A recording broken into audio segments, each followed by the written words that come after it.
जिला महिला अस्पताल पिथौरागढ़ से हल्द्वानी रेफर किए गए एक नवजात शिशु की मौत के बाद महिला अस्पताल पिथौरागढ़ में स्वास्थ्य व्यवस्थाओं और स्टाफ की कार्यशैली पर एक बार फिर से सवाल खड़े होने लगे हैं।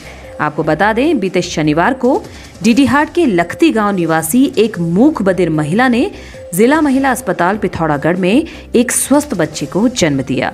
बताया जा रहा है, बच्चे ने मां के पेट में ही गंदा पानी पी लिया था, जिससे उसकी तबीयत खराब हो गई और उसे तुरंत हल्द्वानी रेफर किया गया, जहां बच्चे को तुरंत इलाज नहीं मिलने के कारण उसकी मौत हो गई।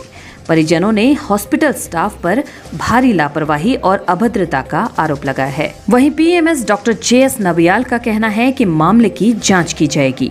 अगर कोई दोषी पाया गया तो उनके खिलाफ सख्त कार्रवाई अमल में लाई जाएगी।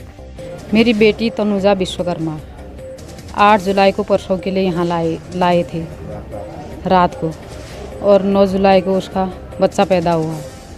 डॉक्टरों नर्स स्टाफों द्वारा हमारे साथ मिसबिहेवियर किया गया है। क्या चाह रही है आप? मेरी लड़की विकलांग है, मूक बधिर है, और उसके साथ लापरवाही बहुत ज़्यादा की गई है। पहले लेबर पेन बहुत ज़्यादा आए थे, उस बीच में उसको 10-12 घंटे लेबर पेन रुकवा दिए गए हैं।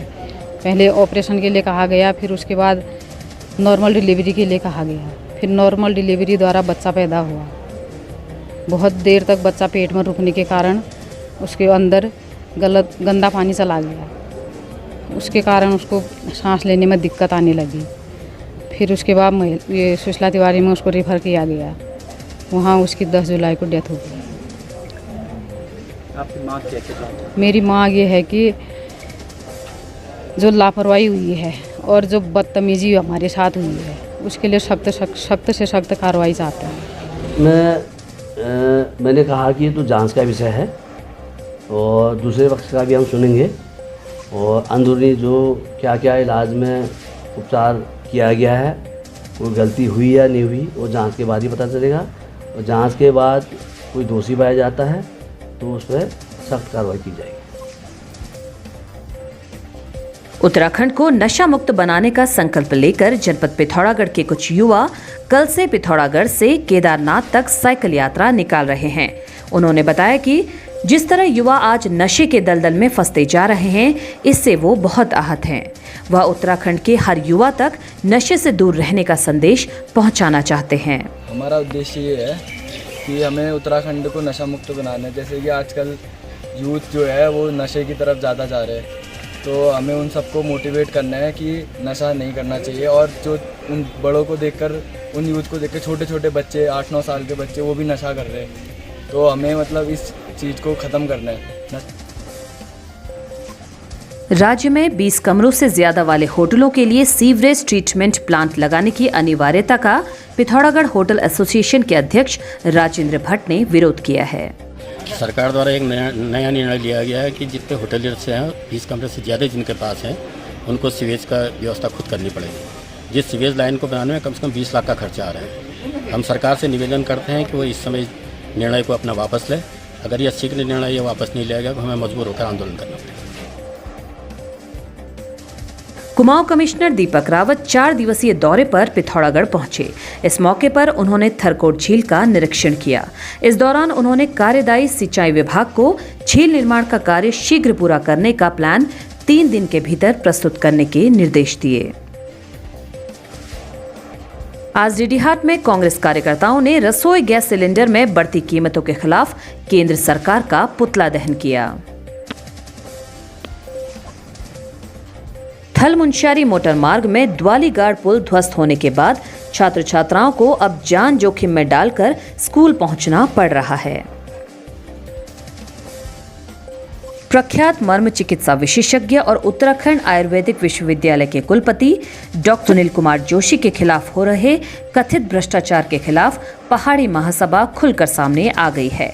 हरिद्वार में आयोजित एक वृहद बैठक में कहा गया कि आयुर्वेदिक विश्वविद्यालय में पूर्व से ही भ्रष्टाचार में लिप्त अधिकारियों और नेताओं ने एक गठजोड़ बनाकर डॉक्टर जोशी के खिलाफ षड्यंत्र किया है। पहाड़ी महासभा इसका कड़ा विरोध करेगी। राजकीय महिला अस्पताल हल्द्वानी के गेट पर गर्भवती महिला का प्रसव होने के मामले में नर्सिंग अधिकारी को निलंबित कर दिया गया, जबकि अस्पताल में तैनात महिला डॉक्टरों को निलंबित करने के लिए शासन से सिफारिश की गई। स्वास्थ्य मंत्री डॉक्टर धन सिंह रावत की ओर से मामले में जांच और कार्रवाई करने के निर्देश मिलने के बाद स्वास्थ्य महानिदेशक डॉक्टर शैलजा भट्ट ने कार्रवाई की है। एशियन एकेडमी पिथौरागढ़ आखिर बच्चों और अभिभावकों की पहली पसंद क्यों? सीबीएसई 10th परीक्षा में सार्थक जोशी का 99.8% अंकों के साथ पूरे भारत में चौथे स्थान, विवेक थरकोटी का सीडीएस की परीक्षा में पूरे भारत में पहला स्थान, सैनिक स्कूल घोड़ाखाल हेतु जनपद में सबसे अधिक बच्चों का चयन एशियन स्कूल से ही। जनपद पिथौरागढ़ का एकमात्र शिक्षण संस्थान जहां से 20 विद्यार्थियों का आईआईटी एनआईटी, 55 विद्यार्थियों का एमबीबीएस, 6 विद्यार्थियों का एनडीए और सीडीएस, 150 से अधिक छात्र छात्राओं का बीटेक में सिलेक्शन हो चुका है।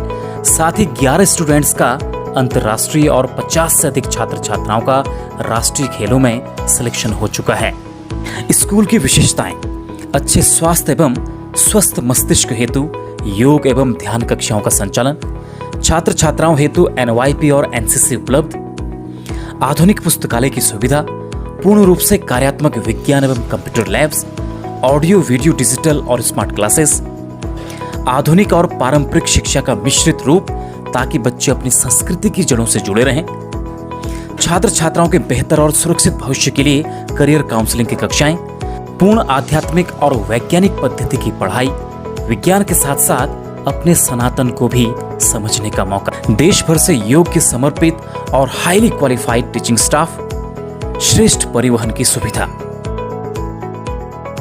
खबरों में बने रहने के लिए न्यूज़ पीटीएस टीवी को सब्सक्राइब करें और बेल आइकन दबाएं और साथ ही फेसबुक पर न्यूज़ पीटीएस टीवी पेज को लाइक या फॉलो करें।